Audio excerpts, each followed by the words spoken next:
So Roger, boy, what a match. You're up 2-0. Stan gets treated for an injury timeout, comes out with tape on his knee. What changed at that point in the match? Well, it's good to talk about the bad stuff first, I guess, but... Yeah, let's get it out of the way. Come on, there's more good stuff coming, I promise. There's good stuff coming, good. Oh, thank God. But, no, honestly, I thought I was in the match at the beginning of the third as well. I was really feeling good. You know, he seemed like he was maybe a step slow, or maybe he was just getting used to the tape. That stuff happens. So then, after that, all of a sudden, I thought he relaxed really, and I just couldn't serve as well as I did. And you know, he let it go, and it worked well for him. And next thing you know, it's like it's hard to stop the bleeding, I guess. And I fought in the fourth, and just couldn't really get my rhythm back, and I felt, I don't know, I was playing tight, so it wasn't easy. And Stan's, you know, maybe he was also playing nothing to lose anymore. I'm not sure, but it was definitely very tricky to get to playing good tennis for both of us in the fifth. I got one more tough question, then we'll get to the good stuff. Okay, you're treated for an injury timeout after the fourth set. What was your issue? Well, I've had a leg thing going on for the week, so and I felt it from sort of the second game on in the match. I don't know why, but and I just said, you know what? I never take injury timeout. Stan already took his, so I guess people won't be mad, and Stan won't be mad, hopefully. And it wasn't on the set change, and you know, you just hope something works. So that physio, he's got some magic hands going on. I'm not a doctor, but leg thing is a little unspecific. Is there a calf, quad? What's the? Because you look like you're moving really well. Yeah, I thought I was moving actually the same way like in the first couple of sets. I'm not sure how much it brought to me, but so if you go off the court, that means the treatment is further up the leg. You don't need to be more specific. That's enough. We're going to move along. We're not that specific. Yeah. We're still talking about the leg, right? No, we're moving on to the fifth set. We're leaving that. Fifth set.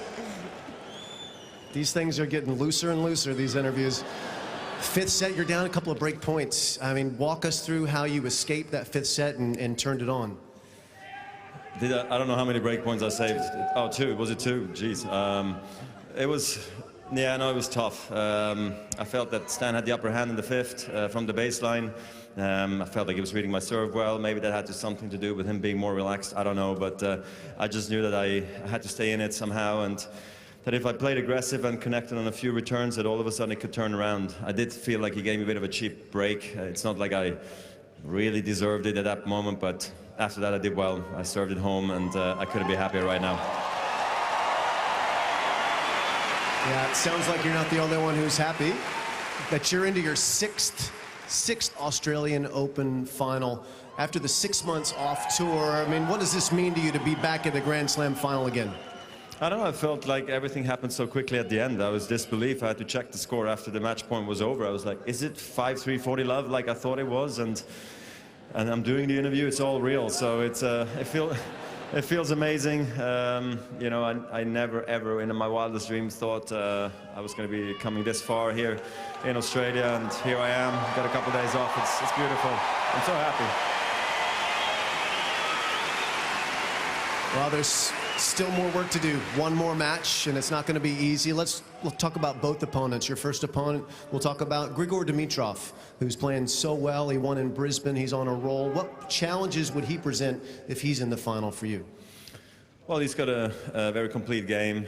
He can mix it up super well, and I think he's very confident right now. You never want to play confident players, but it's either got to be him or Rafa, and so it's going to be tough regardless. But talking about Grigor, I really like his game. He's got a nice playing style. I think that's why also a lot of players come out and watch him. And he's had a tough couple of years, and I'm happy for him that he was able to turn it around. And I didn't think it was going to be this consistent, this tough, this tournament, but he beat some really quality players, and now he's got one of the ultimate tests in the game in Rafa tomorrow. So I'm going to be watching that too. Sure.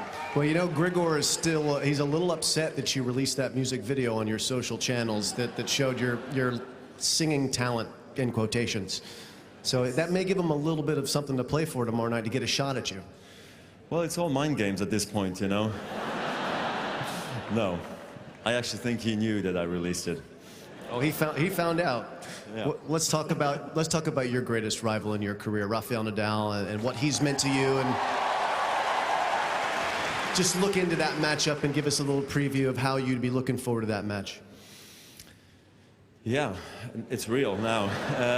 I can really actually talk about playing a finals for the first time. I've been dodging that bullet, you know, for the last sort of days now, not talking about the next round and the next round, but this is the last one. So I'll leave it all out here in Australia, and if I can't walk for another 5 months, that's okay. So I'll give it all I have. Rafa's definitely presented me with the biggest challenge in the game. I think I played him too many times on clay early in my career, and I think that had something to do then the way I played him on different surfaces too. But I think this court allows me to play offensive. I mean, I'm probably his #1 fan of Rafa. I think his game is just tremendous. He's an incredible competitor, and I'm happy we did have some epic battles over the years, and of course it would be unreal to play here. I think both of us, we would have never thought that we were going to be here potentially playing in the finals, because I went to open his academy in Mallorca with him a few months back, and I told him, look, I wish we could do like a charity match or like something, but I was on one leg, he had the wrist injury, and we were playing some mini tennis with some juniors, and we're like, that's the best we can do right now. A few months later, we're maybe going to be in the finals. I am, he maybe. So I think it's very special for both of us this tournament already. So I just hope it's going to be a good match tomorrow. Thank you, Roger. What a terrific, wonderful tournament you're having, and I think the fans are going to be looking forward to seeing you on Sunday night. Well done. Roger Federer, everyone.